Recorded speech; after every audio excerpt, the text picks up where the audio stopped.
Salut à tous, on se retrouve pour l'épisode 3097 du Zap Image. On commence aujourd'hui en ce vendredi 25 octobre avec des anniversaires et on commence tout d'abord avec l'italien Federico Chiesa. Il fête aujourd'hui ses 27 ans, on lui souhaite bien sûr un très bon anniversaire. Il y a également un autre joueur de Liverpool, parce que Chiesa ça joue à Liverpool, mais Szoboszlai ça joue également à Liverpool. Le Hongrois fête aujourd'hui ses 24 ans, bon anniversaire à ces deux-là. Ou par exemple, un Ndeye, joueur de Bologne, il fête également ses 24 ans aujourd'hui.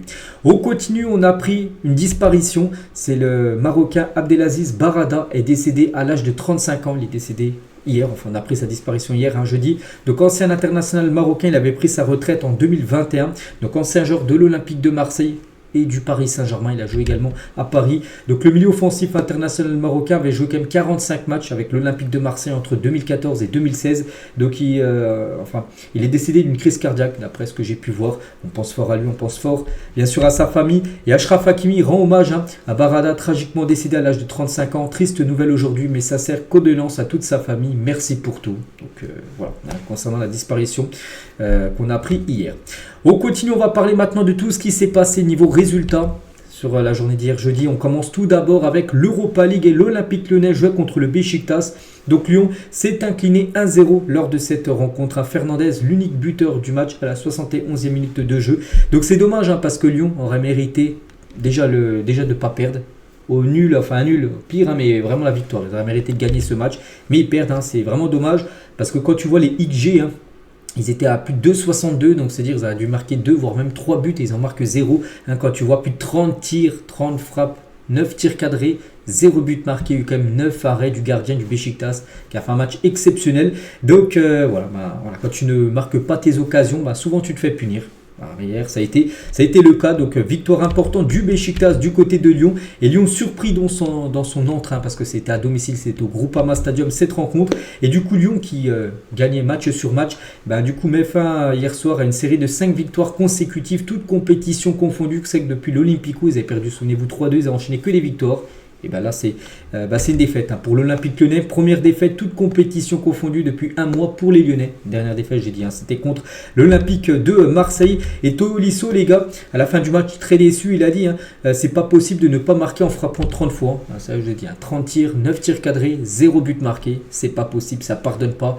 Dans le foot, surtout en Coupe d'Europe. Et du coup, le Beşiktaş qui réalise la très grosse opération. Donc, eux, ils ont complètement chambré, on va dire, cette équipe de Lyon. Le troll du Beşiktaş pour l'Olympique Lyonnais. Donc, le Beşiktaş Twitter officiel, nouveau logo pour toi, où ils ont changé le logo en mettant parce que c'est leur emblème, voilà, je sais pas ce que c'est, bref, sur le rond là du haut, voilà, un pic envoyé sur Lyon, et un aigle seul, mais au-dessus des félins, voilà, parce qu'ils ont pu mettre tout simplement le Beşiktaş pour troller cette équipe de Lyon, et des tensions entre supporters à la sortie du stade après Lyon Beşiktaş, parce qu'il y a des échauffourées à la fin de la rencontre entre les deux groupes de supporters. Donc voilà, mauvaise soirée on va dire pour l'Olympique Lyonnais. Et la même chose pour Nice qui jouait du côté de Ferencváros et défaite des Niçois 1-0, un but contre son camp. Donc un point après 3 journées d'Europa League. Ça va pas fort également. Enfin pour Lyon, c'était plutôt pas mal ce début de saison d'Europa League. C'est leur première défaite, mais ils avaient gagné leurs 2 premiers matchs. Bon, pour Nice, les gars, c'est déjà 2 défaites, un nul. Attention, parce que s'ils se dirigent pour l'instant dans les équipes qui ne vont pas se qualifier, qui seront déjà éliminées, s'ils ne gagnent pas la moindre rencontre, et Nice n'y arrive toujours pas. Et c'est vrai qu'en Europa League, c'est une défaite contre la Lazio, un nul contre la Real Sociedad et une défaite hier contre Ferencváros. Les Niçois sont actuellement 31e du classement sur 36. Voilà, donc actuellement c'est très compliqué pour le GC Nice, et c'est que depuis ils ont gagné 8-0 face à Saint-Etienne. Souvenez-vous, cette victoire c'était un vendredi, je sais pas, il y a à peu près 3-4 semaines, et depuis ils n'ont pas gagné le moindre match. Voilà, il y a eu des nuls, il y a eu des défaites. Donc comme on dit, vaut mieux gagner 8 fois un match 1-0 que gagner une fois 8-0 puis après ne plus gagner. C'est le cas là pour Nice qui ont gagné un gros score puis après qui n'arrivent plus du tout à gagner le moindre match. On continue avec les autres rencontres d'Europa League. Il y avait aussi un beau Fenerbahçe Manchester United et ça s'est fini 1-1. En-Nesyri et Christian Eriksen, très beau but de Christian Eriksen. A noter que Mourinho a pris un rouge, le coach du Fenerbahçe, ancien coach également, on se souvient de Manchester United, c'est un match un peu spécial pour lui. Donc voilà, partage des points, le match a plutôt serré, 5 tirs cadrés pour 2 équipes. J'ai pas vu le match mais bon, D'après les stats, le nul est plutôt logique. Et c'est vrai que Manchester, en cette Coupe d'Europe, cette Europa League, c'est 3 matchs nuls. Un partout contre Twente et 3-3 contre Porto et 1 contre Fenerbahçe. Donc là, les 2 derniers matchs ont été à l'extérieur. Le premier match avait été à domicile contre l'équipe de Twente. Mais c'est vrai que ça a fait des nuls. Bon, tu perds pas, mais tu gagnes pas. Et Manchester United vient de passer un an sans avoir gagné en Coupe d'Europe. Leur dernière victoire remonte au 24 octobre 2023. On est le 25 aujourd'hui. Donc c'était la saison dernière en Ligue des Champions, leur dernière victoire. Alors, ça commence à dater, hein. Surtout pour un club comme Manchester United. Erik ten Hag, les gars, après ce match nul, hier au Fenerbahçe, il a dit, hein, sur 2 matchs périlleux à l'extérieur contre Porto et Fenerbahçe, on a pris 2 points, cela reste un résultat, ça reste un bon résultat, oui. Oui, peut-être, mais c'est peut-être celui à domicile où tu aurais dû gagner contre Twente. Hein, ça t'aurait fait peut-être 5 points, que là, tu as seulement 3 points. Bon, c'est pas non plus catastrophique, mais voilà, les nuls, tu perds pas, c'est bien, mais tu prends pas trop de points. Il vaut mieux, bien sûr, tenter la victoire. Erik ten Hag, il a tenté aussi un coup de poker lors de cette rencontre parce qu'il a mis Noussair Mazraoui, qui joue normalement latéral droit. Il a dit, un jour au poste de numéro 10 ce soir, il a joué numéro 10. Voilà.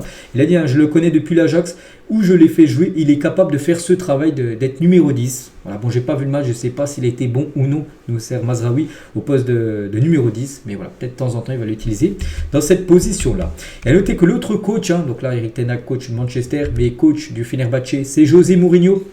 Qu'après un rouge, les gars, il n'a pas fini le match sur le banc, il a fini le match en tribune et c'était Clément Turpin, l'arbitre du match. Et Mourinho exclut ce soir face à Manchester, ironise sur Clément Turpin qui lui a donné le rouge. Il m'a dit quelque chose d'incroyable, il m'a dit en même temps qu'il a pu voir l'action dans la surface et mon comportement sur la ligne de touche. Je le félicite car il est absolument incroyable, une vision périphérique, c'est pour cela qu'il est l'un des meilleurs arbitres du monde. Donc quand il dit ça, c'est de l'ironie bien sûr, il dit qu'en gros il a fait n'importe quoi, parce qu'en gros il a pris un rouge parce qu'il était, il y avait une action dans la surface, puis Mourinho il était fou sur sur son banc de touche. Donc en gros il dit que Turpin il a vu les deux, il a vu l'action dans la surface et aussi il a vu José Mourinho disjoncté, on va dire, sur le banc de touche, alors que c'est pas possible. Donc voilà, c'est la raison qu'il lui a donnée. Donc voilà, petite explication entre Mourinho et Clément Turpin. On continue, toujours sur ce match, à noter qu'Anthony, les gars, est forfait en raison d'une blessure pour Manchester contre Fenerbahçe. Donc il est rentré en cours de jeu, il a joué 14 minutes et après il est sorti sur civière. Voilà, donc c'est vrai que c'est très compliqué comme Anthony. N'oubliez pas qu'il a acheté 95 millions d'euros il y a 2 ans en provenance de l'Ajax. Et depuis, il joue déjà très peu parce qu'il n'est même pas titulaire. Et il rentre en cours de jeu, il se blesse. N'oubliez pas qu'il pourrait partir l'hiver prochain en prêt. On continue avec d'autres rencontres d'Europa League. Le FC Porto joue contre Offenheim et le FC Porto s'est imposé 2-0. Voilà, Porto efficace, 11 tirs, 4 tirs cadrés, 2 buts. Offenheim, les gars, c'est 15 tirs. Oui, ils ont plus tiré, mais seulement une frappe cadrée. Une frappe cadrée, 14 tirs hors cadre et du coup Porto a puni l'équipe allemande. Et à noter que l'attaquant espagnol Samu Omorodion a été buteur sur l'un des 2 buts de l'équipe de Porto. Donc il a marqué quand même 8 buts sur ses 7 derniers matchs avec le FC Porto. Voilà, au Offenheim hier, il n'avait pas marqué contre Braga, mais tous les autres matchs il a été buteur. À noter qu'aussi si on prend en compte la sélection espagnole des sports, il a marqué un quadruplé lors du dernier match contre l'équipe de Malte. Tottenham contre Hazel Alkmaar et Tottenham s'est imposé 1-0. Richarlison, buteur juste à la reprise de la deuxième période. Donc parfait bien sûr pour les Spurs, 16 tirs, 5 tirs cadrés. Donc voilà, petite victoire, mais une victoire qui donne 3 points pour Tottenham. Petite victoire également pour l'AS Roma, mais ça donne 3 points également. Une victoire 1-0 contre le Dynamo Kiev. Victoire également de la Lazio de Rome contre Twente. 2-0, la Lazio, c'est simple. 3 matchs, 3 victoires, sont promis actuellement sur 36 de la poule unique de cette Europa League.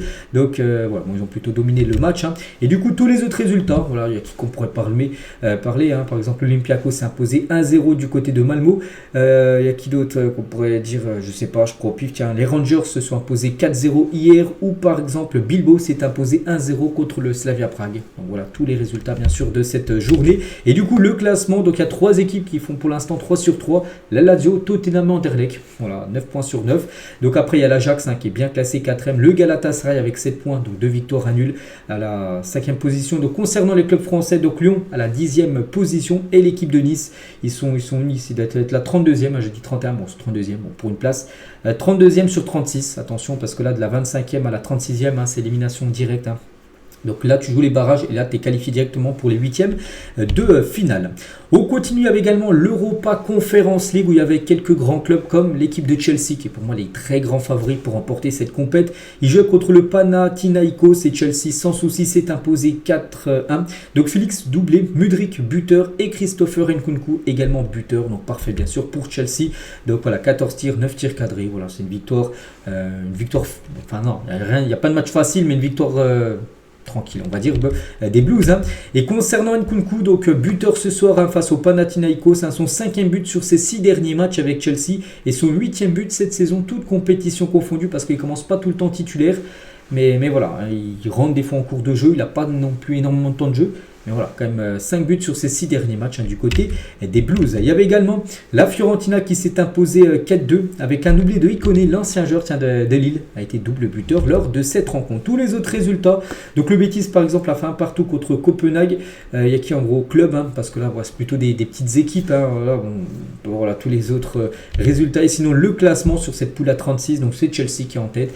Donc il y a voilà, toutes ces équipes, il y a 2 matchs joués, hein, contrairement en Ligue des Champions, Europa League où il y a 3 matchs. Donc là du 9e et de Nîmes jusqu'à Chelsea premier. Ils ont 6 points sur 6, ils ont gagné leurs 2 premiers matchs. Donc là il n'y a pas de club français hein, bien sûr, n'oubliez pas engagé dans cette Conference League. Du coup si on fait le bilan des clubs français sur cette semaine de Coupe d'Europe, ça a plutôt bien démarré, surtout mardi et mercredi, qui n'avait pas eu de défaite. Donc Monaco s'est imposé, Lille pareil. Hein. Brest et le PSG ont fait match nul, il y a seulement hier 2 défaites. Hein. Donc défaite de Nice et défaite de l'équipe de Lyon. Et du coup pour l'instant, l'AS Monaco et le Stade Brestois sont les seuls clubs français encore invaincus en Coupe d'Europe, c'est fou. Hein, Brest c'est 2 victoires, 1 nul hein, contre le Bayer Leverkusen. Et pareil hein, pour Monaco, 2 victoires, 1 nul. Donc pour l'instant 0 défaite. Ces 2 équipes sont très bien parties pour au moins se qualifier pour les barrages de cette Ligue des Champions. Et c'est vrai que regardez hein, sur Optagent, c'est un site qui analyse les probabilités, tout ça. Donc les clubs français ont 89% de chances de se qualifier en barrage au minimum de Ligue des Champions. Donc Monaco c'est 95, Lille c'est 91, Brest c'est 87 et le PSG c'est 83% de chances de se qualifier pour les barrages de la Ligue des Champions. Et du coup avec cette bonne semaine malgré les défaites de Nice et Lyon, ça reste quand même une semaine où voilà, il y a quand même eu 2 victoires en Ligue des Champions, ça rapporte bien sûr beaucoup de points. Et ben du coup la France creuse l'écart avec les Pays-Bas, l'indice UEFA, on peut voir là, le championnat anglais, italien, espagnol, allemand.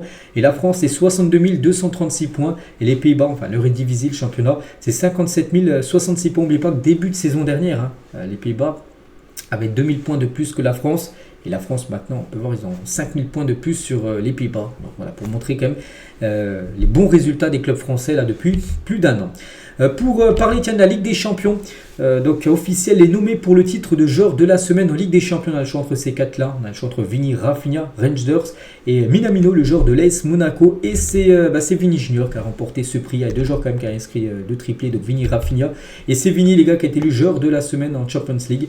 Donc voilà, bien sûr Vini mérite totalement ce prix. Hein. Donc il a fini devant Rafinha qui a terminé 2e, Minamino 3e et Rangers à la 4e position. Et par rapport à la meilleure, enfin les meilleurs joueurs, l'équipe type de cette 3e journée de Ligue des Champions, donc Vini, bien sûr Rafinha sont aussi présents, Minamino, il y a Barella, il y a Johnstone, il y a Gutiérrez ou par exemple Duran, qui est un attaquant colombien de l'équipe d'Aston Villa.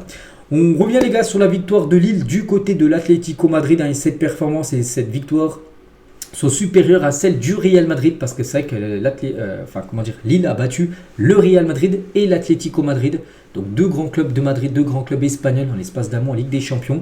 Et il a dit que voilà, cette victoire à l'Atlético est encore plus grande que la victoire à domicile contre le Real. Parce que oui, le Real c'est un grand club, bien évidemment comme l'Atlético, mais là c'est une victoire à l'extérieur. Il dit que c'est encore plus grand bien sûr, ce qu'a réalisé l'équipe de Lille.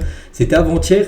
Et l'Atlético de Madrid a déposé un recours officiel auprès de l'UEFA pour dénoncer un pénalty inventé face au LOSC avant-hier. C'est qu'un pénalty les gars très douteux. Il n'aurait pas dû avoir pénalty pour Lille. Donc ils ont sorti un recours officiel pour dire voilà d'où sort ce pénalty, c'est vrai. Mais bon, même s'il n'y aurait pas eu pénalty, on enlève le but, ça aurait fait 2-1 quand même pour l'équipe de Lille. Donc voilà, Lille aurait quand même gagné le match. Et c'est que les 3 premiers matchs du LOSC sur ces 3 dernières participations en Ligue des Champions, donc là c'est plutôt bon. Hein. Donc l'Atlético, Real, victoire, défaite contre le Sporting. Donc la dernière fois en 2021-2022, ils avaient commencé leurs 3 premiers matchs donc avec 2 nuls, 1 défaite. Et avant ça a été 2 défaites, 1 nul. Donc là, pourtant en plus c'est des équipes on va dire plus abordables. Par exemple, dernier coup il y avait Séville, Salzbourg, Wolfsburg.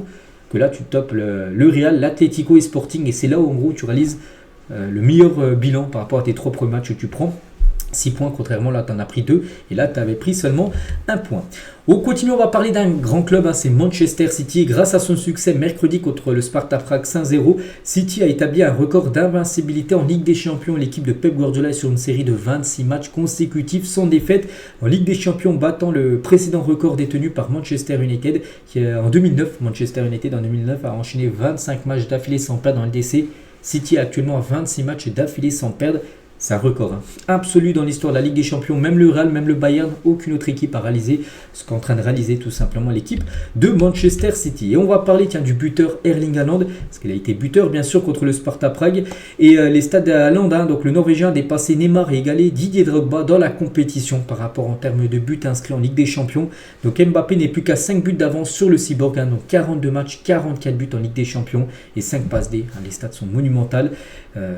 Que dire bien sûr d'Erling Haaland qui dépassera certainement qui est la barre des 100 buts certainement parce qu'il est tout jeune. Il dépassera, je pense, un Cristiano Ronaldo, l'actuel meilleur buteur de l'histoire de la Ligue des Champions. Et Mbappé qui est fan d'Erling Haaland parce qu'Haaland il a posté une petite publication sur son compte Instagram et aimé par Kylian Mbappé.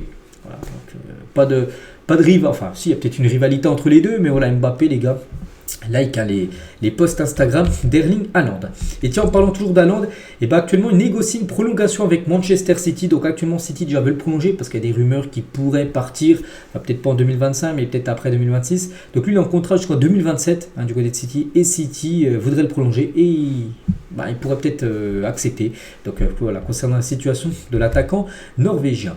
On va parler de Thiago Motta et l'équipe de la Juventus Turin. C'était mardi soir, la Juve a perdu 1-0 contre Stuttgart, un but inscrit en toute fin de match à la 93e minute du match par Touré. Et après la défaite 1-0 de la Juve, donc Motta a revu le match 2 fois avant d'aller dormir. Il est rentré 2 fois, il a regardé le match pour voir ce qui n'a pas été. Il est resté debout jusqu'aux premières heures du matin, peut-être jusqu'à 6-7 heures du matin. Il s'est dit, voilà, qu'est-ce qui s'est passé que mon équipe n'a pas réussi à battre Stuttgart. Donc voilà, concernant le professionnalisme de Thiago Motta, en espérant ça porte ses fruits lors des prochains matchs. Il rectifie bien sûr ce qui n'a pas été lors de ce match perdu.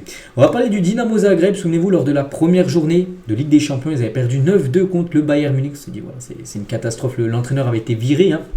Et depuis les gars, si on regarde le classement actuellement, le Dynamo Zagreb est devant le Bayern Munich au classement. Donc le Bayern, après ils ont enchaîné 2 défaites, Aston Villa et le Barça, alors que le Dynamo Zagreb, ils n'ont pas perdu, ils ont gagné et fait un nul. Et du coup, Dynamo Zagreb 4 points et le Bayern 3 points, alors qu'ils avaient pris un 9-2 Dynamo contre le Bayern Munich. C'est que le Bayern a actuellement grande difficulté, un 23e sur 36 lors de ces matchs, lors de cette poule unique de Ligue des Champions. On va parler cette fois-ci du Paris Saint-Germain. Donc en égalisant face au PSV, Hakimi a mis fin à une série de 94 tirs consécutifs du PSG sans marquer en Ligue des Champions. La plus longue série enregistrée dans la compétition depuis 2003 pour vous montrer que du côté du PSG, il y a un gros problème d'efficacité en LDC. Oui, en Ligue 1, ça va. Tu mets 4 buts à Strasbourg la semaine dernière. Tu en avais mis 6, je sais plus, je crois que c'était à Montpellier en début de saison, tout ça. En Ligue des Champions, c'est une catastrophe. Il a fallu attendre 94 tirs pour voir le PSG marquer. C'était le Benfica qui avait le record à l'époque de septembre 2017 à octobre 2018. Ils avaient fait 90 tirs sur les matchs cumulés pour marquer un but. Donc le PSG, c'est 94 tirs. Donc voilà, c'est qu'il manque vraiment un numéro 9, un buteur dans cette équipe parisienne. C'est sûr et certain. Bref, on continue les gars. Donc aujourd'hui, on est vendredi. C'est fini la Coupe d'Europe. Place au championnat. Donc Mayence-Gladbach ce soir, il y aura également Leicester-Nottingham Forest, l'Espagnol Barcelone contre le FC Séville ce soir à 21h, Rennes contre l'équipe du Havre. Il y a aussi une journée de Ligue 2 avec par exemple Metz-Guingamp, Rodez contre l'équipe de Lorient, ou par exemple il y a Annecy contre Laval. Il y a également 2 matchs du côté de la Serie A, Udinese-Cagliari et Torino contre l'équipe de Como. N'oubliez pas que ce week-end, donc là on a parlé des matchs du soir, mais ce week-end il y a 2 gros jours de football. Donc demain, n'oubliez pas le Real Madrid contre le FC Barcelone. En même temps, on peut parler aussi du derby du nord de France, entre Lille et Lens. Mais bon, je pense que la plupart regarderont le Classico. Dimanche, les gars, il y a Arsenal-Liverpool. Il y a également un Inter-Juventus. Il y a Marseille-PSG. N'oubliez pas que lundi, il y a la cérémonie du Ballon d'Or. Donc voilà, les 3 prochains jours. Il va se passer d'énormes choses. Et concernant le très gros match que je pense la plupart vont regarder, moi je vais bien sûr regarder. En plus, il est bien ce match. Pourquoi? C'est par rapport à l'horaire, parce que souvent c'est les classicos, les dernières années, par exemple saison dernière, le classico Alex, c'était joué à Barcelone, avait été joué à 16h15, le début du match, là c'est à 21h, c'est en début de soirée, C'est un horaire qu'il faut bien sûr pour un match d'une telle ampleur qu'est le Classico. Et voilà, donc c'est demain, ça sera sur Bein Sport, hein, bien sûr, cette rencontre diffusée à 21h. Et l'arbitre du match, ça sera lui, l'Espagnol José María Sánchez Martínez, arbitrera le Classico entre le Barça et le Real Madrid. N'oubliez pas que le match aura lieu au Real Madrid, hein, pour ce match aller. Et c'est vrai que le Real Madrid, hein, sur les 4 derniers matchs officiels contre le Barça, c'est 4 victoires. Donc voilà, 13 buts marqués, 4 buts encaissés, voilà, pour le Real Madrid. Donc on verra. Et sur les 10 derniers Classicos à domicile, hein, donc en Liga, il y a 5 victoires du Real et 5 victoires du Barça. Hein, je parle au Bernabéu, hein, les 10 derniers Classicos. Donc le Barça a quand même gagné 5 fois du côté du Real. Donc on verra demain ce que ça va donner, parce que le Real est en forme, mais également le FC Barcelone. Et concernant le Classico, donc les Classicos dans les années futures aussi ont de beaux jours devant eux quand on voit l'âge des joueurs. Donc là c'est côté Real, là c'est côté Barça. Et ben voilà, on peut avoir beaucoup de joueurs, je vois 17 ans, 20 ans. Voilà, 19 ans, puis là pareil, hein, du côté du Real, des joueurs 21 ans, 23. On se dit, si ces joueurs-là restent encore longtemps, soit au Real, soit au Barça, on va encore profiter bien sûr de très grands classicos dans les années futures, hein. Et concernant un joueur cadre, hein, quand même du côté du Real, forfait, il sera pas là, et ça c'est quand même un gros coup dur pour le Real Madrid à J-1 du match de demain. C'est Rodrigo, forfait pour le Classico. Donc 15 à 20 jours d'absence pour Rodrigo. Il est blessé, je ne sais plus où, hein. Il souffre d'une lésion biceps fémoral droit, ça la cuisse, hein. Donc du coup il nous prend au moins 4 matchs avec le Real. Donc déjà le match demain contre le Barça, ensuite Valence, AC Milan et Osasuna, qui sera le dernier match du Real avant la trêve internationale du mois de novembre. Donc voilà, ça c'est un gros coup dur pour le Real, pour le joueur. Il n'y aura pas de Rodrigo demain lors de cette rencontre. C'est vrai que ça fait beaucoup du côté du Real. La liste des blessés du Real Madrid cette saison, donc voilà, tous les joueurs. Donc Rodrigo il est là, Rodrigo mot de dos, c'est déjà sa deuxième blessure, hein. Pareil pour Militao, x2, hein, 2 fois il a été blessé cette saison. Bellingham, Camavinga, donc là c'est pas tous les joueurs blessés actuellement, c'est tous les joueurs qui ont été blessés au moins une fois depuis le début de la saison. Donc Courtois a été blessé 2 fois, Mbappé a été blessé. Voilà, il y a un gros problème voilà, du côté du Real Madrid par rapport aux blessures. Bon, il n'y a pas que le Real, hein, mais surtout chaque les blessures, mais c'est que ça fait quand même beaucoup. Toujours sur ce match demain, donc le Real Madrid prépare un grand tifo pour la réception du Barça. Donc là il y aura un tifo exceptionnel, hein, pour ce match de demain. Et à noter côté adversaire, côté FC Barcelone, donc Lamine Yamal avant le Classico de demain, on pense être la meilleure équipe et je pense qu'on le prouve, hein. On y va avec nos forces et que le meilleur gagne. Voilà ce qu'il a pu dire avant cette rencontre. Donc lui c'est un joueur à surveiller. Du côté du Real, la même chose pour Rafinha, qui est pour moi le meilleur joueur du Barça en ce début de saison. Pas parce qu'il a marqué un triplé avant-hier, mais voilà, pas depuis quelques semaines, je pense que c'est le meilleur joueur. Vraiment, je ne sais pas ce qui s'est passé cet été avec lui, mais voilà, il est totalement différent des années précédentes. Et Rafinha, hein, donc c'est 13 matchs, 9 buts, 6 passes. N'oubliez pas que de base, hein, le Barça voulait recruter Nico Williams pour changer Rafinha. Ils avaient Lamine Yamal, Lewandowski, et là c'était pour amener Nico Williams pour le faire jouer ailier gauche à la place de Rafinha.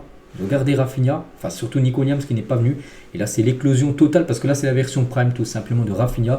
Donc voici les stats, hein, bien sûr, de Rafinha en ce début de saison. Et Hansi Flick, sur Rafinha, il a dit: je n'ai jamais eu un joueur comme lui dans aucune de mes équipes. Avec et sans ballon, il est très bon, il lance toujours le pressing, concrétise nos occasions, il a toujours le sourire. C'est un joueur parfait pour le FC Barcelone, le joueur Rafinha. Et Flick tient avant ce match, hein, demain contre l'équipe du Real. C'est toujours bien d'aller à Madrid avec 2 victoires, cela nous donne confiance. On a un jour de moins pour préparer le match, hein, mais je suis sûr qu'on va bien récupérer. Nous serons bien préparés pour jouer. Donc voilà, ce gros match demain qu'on a hâte. Il y a 3 points d'écart entre le Barça et le Real.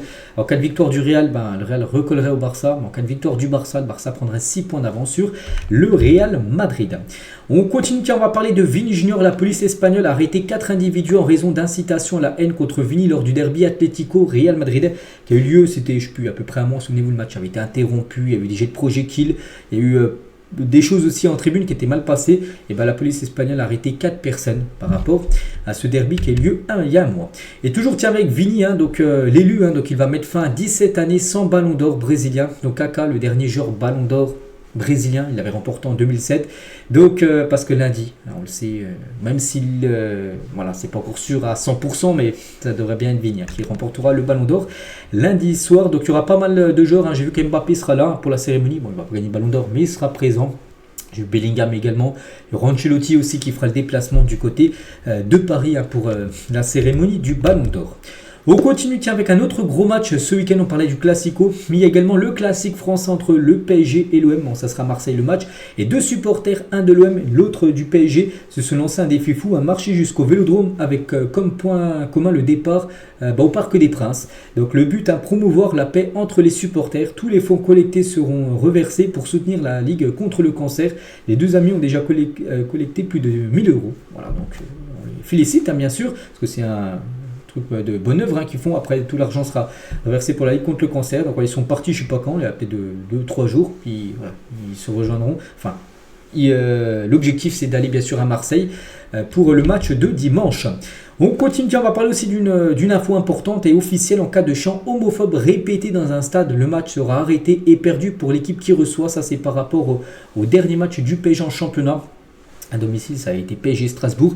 Il y avait eu des chants homophobes des chants homophobes. Et en gros, le ministre, je sais pas qui c'est, le ministre des Sports, la jeunesse, il a dit en gros, si c'est répété encore ça, le match sera arrêté et ensuite perdu pour l'équipe recevant. Donc par exemple, si ça aurait été le cas, le match PSG Strasbourg, le PSG aurait perdu le match pour chant homophobe. Donc dès ce week-end, des matchs pourraient être concernés par cette mesure stricte. Et Bruno Retailleau, ministère de l'Intérieur, annonce la présence de policiers en civil également dans les stades. Il a dit: j'en placerai régulièrement pour répéter individuellement les fauteurs de troubles. Je ne vais pas vous dire où ils seront. Donc voilà, il y aura des policiers maintenant en civil dans les tribunes pour voir ceux qui font des débordements sur des chants homophobes. Mais bon, c'est bien de faire ça sur les chants homophobes, il n'y a pas de souci.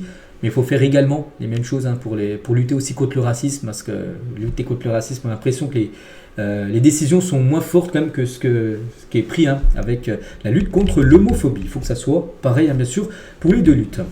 On continue, on va parler d'un communiqué incroyable de Lutonto en soutien à son joueur Elja Adebayo, victime de racisme. Donc ils ont mis donc un individu qui est lâchement tombé dans les DM. Donc DM c'est sur Instagram, il a reçu en gros des injures racistes, ce genre de Lutonto. Donc nous savons qui vous êtes et vous savez qui vous êtes. Vous n'êtes pas un compte anonyme comme nous avons malheureusement pris l'habitude de le signaler ces dernières années. Si vous avez les couilles de venir à Kenilworth Ward, donc c'est devant le stade de Lutonto, et de lui dire en face, voilà, ces injures racistes, faites-le, nous vous défions. Si vous le faites, vous serez confronté à tout le monde au Lutonto Football Club aux côtés d'LG, donc le joueur bien sûr. Donc voilà, magnifique communiqué tout simplement de Lutonto déjà pour apporter du soutien bien sûr à son joueur victime bien sûr d'injures racistes sur son compte Instagram.